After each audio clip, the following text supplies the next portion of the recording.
nagtrabaho sa Divisoria, inapi ng among China. Nagbintanggang nagnakaw ng pera, pero wala naman ebidensya. Ano nung magagawa ng isang hamak na salat, kundi magmakaawa at lalong magpaalila.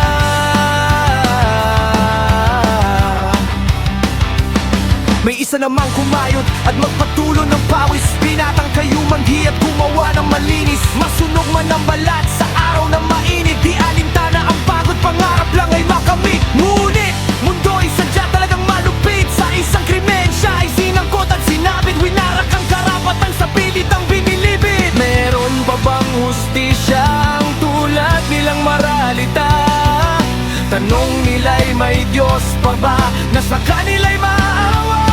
Isang kahig, isang tuka ang buhay ng hamog.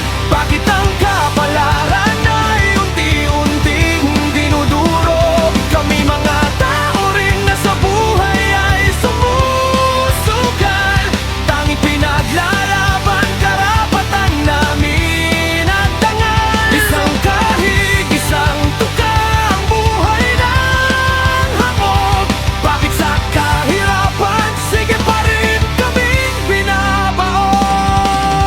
Tanda ko pa noong buhay pa si ama, anak, lumaki kang mabuti sa madla. Iyon ang sabi niya, paalalang naging aking sandigan hanggang sa magbinanga. Samaan ay iniwasan, laging lumalaban ng tama. Ngunit ang mundo'y sadyang mapangapi. Ang lakad mong diretso ay pilit imamali, hanggat may mga taong gahaman sa salapi ay yade. Di ka mabubuhay ng patas, galit mo ay lalaban. Wala lang ang magpagbago ang bulong ng kahapon. Hindi na ba maitatama ang buhay sa ngayon? Isang kahig, isang tuka ang buhay ng hamog. Huwag niyo sana kaming galitin, baka kami ay sumabog. Pagkat paligtarin mo man ang aming daigdig, kami ay di mayayanig, sa laban ay titindig. Isang kahig, isang tuka ang buhay ng hamog.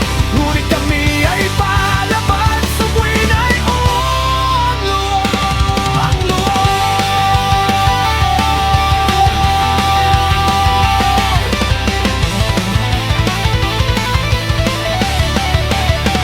Isang kahig, isang tuka ang buhay ng hamog.